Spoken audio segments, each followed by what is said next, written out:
Hi అండి, నమస్తే. Welcome back to Ramya recipes vlogs. ఈరోజు వీడియోలో పెప్పర్ రైస్ ఎలా ప్రిపేర్ చేయాలో చూపిస్తున్నానండి. ఇది ఇన్స్టెంట్గా ప్రిపేర్ చేసుకోవచ్చు. దీనికోసం పౌడర్లు ఏమీ ప్రిపేర్ చేసుకోవసరం లేదు. ఈ రైస్ చాలా టేస్టీగా ఉంటుందండి. ఈ రైస్తో పాటు కొంచెం పెరుగన్నం తింటే చాలా బాగుంటుంది.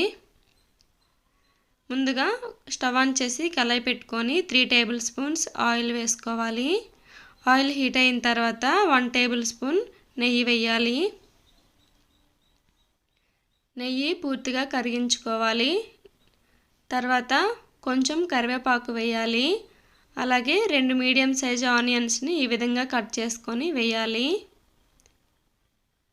ఆనియన్ కొంచెం సాఫ్ట్ అయ్యేంత వరకు ఫ్రై చేసుకోవాలి.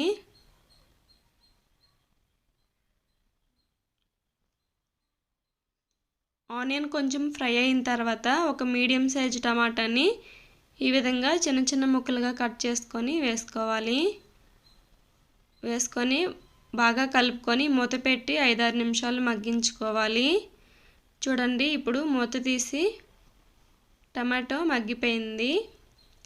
ఇప్పుడు ఇందులోకి 1/2 కప్పు ఉడికించుకున్న రైస్ని వేసుకోవాలి. 125 గ్రామ్స్ ఉంటుందండి రైస్. ఇప్పుడు ఇందులోకి 1/2 టీ స్పూన్ పసుపు వేయాలి. తర్వాత 1/2 టీ స్పూన్ కారం, 1 టీ స్పూన్ మిరియాల పౌడర్ వేయాలి.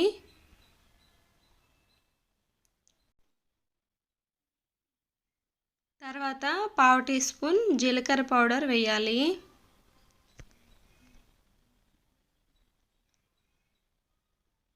1 టీ స్పూన్ సాల్ట్ వేయాలి. ఇవన్నీ వేసుకున్న తర్వాత ఒకసారి బాగా కలుపుకోవాలి. రైస్ మొత్తం కలిసేలా బాగా కలుపుకోవాలి.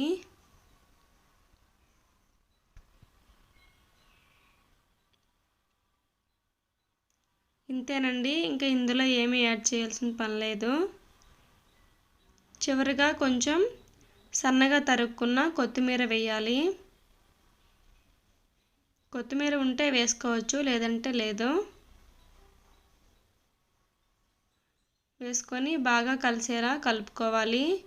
ఈ పౌడర్లన్నీ వేసాం కదా, కొంచెం పచ్చివాసన పోయే వరకు 2 నిమిషాల పాటు ఫ్రై చేసుకోవాలి. ఇంతేనండి, రెడీ అయిపోయింది. ఇప్పుడు ఒక ప్లేట్లోకి సర్వ్ చేసుకుందాం. వేడివేడిగా పెప్పర్ రైస్ రెడీ అయిపోయింది. లంచ్ బాక్స్కి కూడా పెట్టొచ్చండి ఈ రైస్. చాలా బాగుంటుంది. ఇంతేనండి, పెప్పర్ రైస్ రెడీ అయిపోయింది. ఈ రెసిపీ మీకు నచ్చినట్టయితే నా ఛానల్ని లైక్ చేసి, షేర్ చేసి, సబ్స్క్రైబ్ చేయండి. బెల్ ఐకాన్ని తప్పకుండా క్లిక్ చేయండి. మీకు ఈ రెసిపీ ఎలా వచ్చిందో కామెంట్ సెక్షన్లో నాతో తప్పకుండా షేర్ చేసుకోండి. మీకు ఇంకేమైనా రెసిపీస్ కావాలంటే కామెంట్ సెక్షన్లో అడగండి. Thank you for watching.